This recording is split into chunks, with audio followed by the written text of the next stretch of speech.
The past 3 years have been so crazy. From a depressed, broke college student that didn't make his bed, to someone who's retired at 21, traveling the world. I'm now here in Hawaii. And I'm not saying that I've made it, but looking back, there are 4 habits that when I started implementing completely changed everything for me. And the first habit was dopamine detoxing. You see, I always used to have this weird feeling that I was out of control of my own actions. I would struggle to get myself to sit down to work, and when I could work, within a minute I'd be on my phone and I'd be procrastinating. And we live in the first time in history where it's possible to never be bored. Previously, if you were waiting for your friend, if you had nothing much to do, you would just be bored and you'd have to live with that.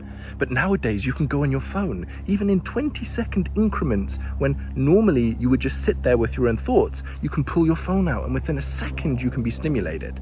But this is a problem. This is a really bad problem actually, because you're training your brain that whenever you're bored, you receive instant gratification, you receive instant stimulation.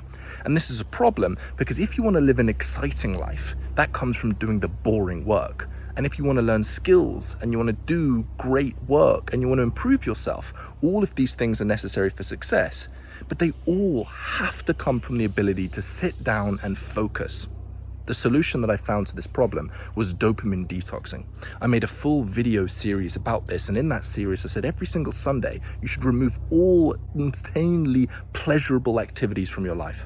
Things like gaming and porn and things like that just give you an insane, unnatural amount of pleasure, unnatural amount of dopamine. And by removing those things from your life, you can focus, and this really works. But now I view dopamine detoxing not as something you do once a week, but really as a habit, a way of living that you implement throughout your life constantly.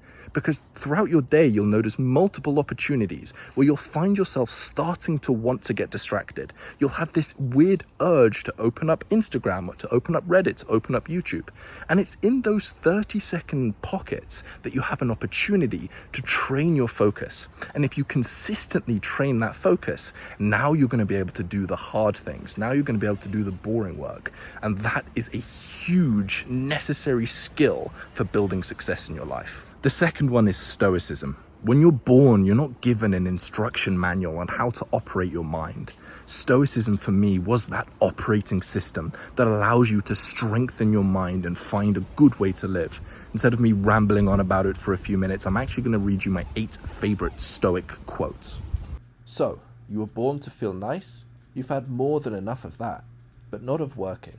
There, you are still below your quota. Number 2.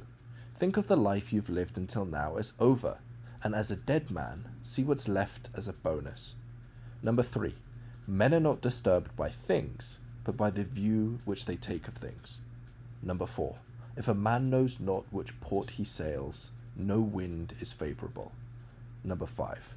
People are frugal in guarding their personal property, but as soon as it comes to squandering time, they are most wasteful of the one thing in which it is right to be stingy.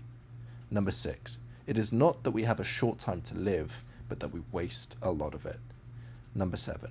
How long are you going to wait before you demand the best for yourself? Number 8.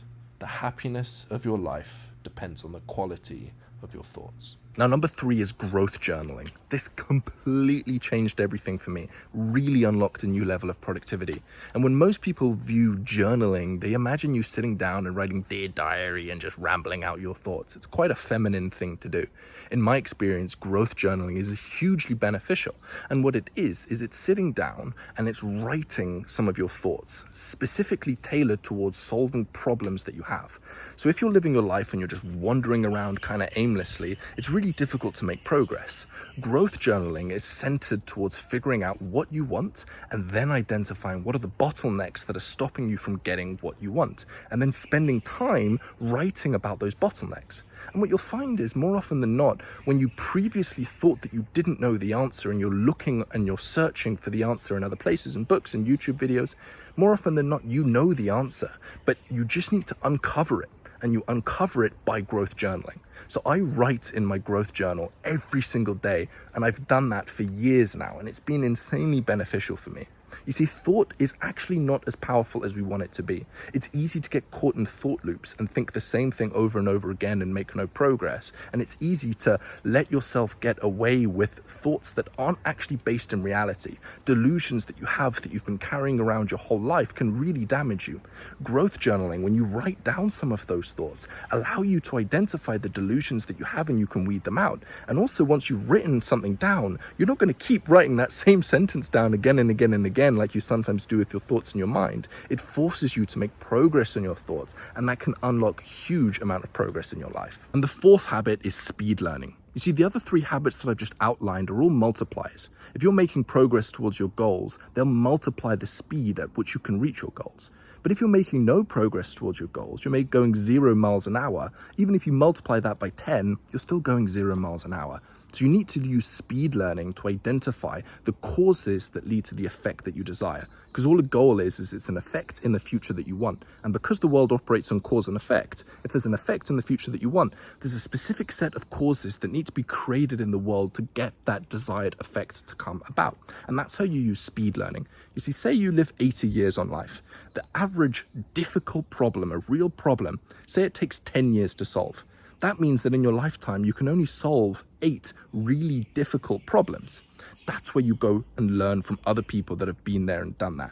It's a hugely beneficial process to get good at figuring out who is where I want to be and how can I best learn from those people.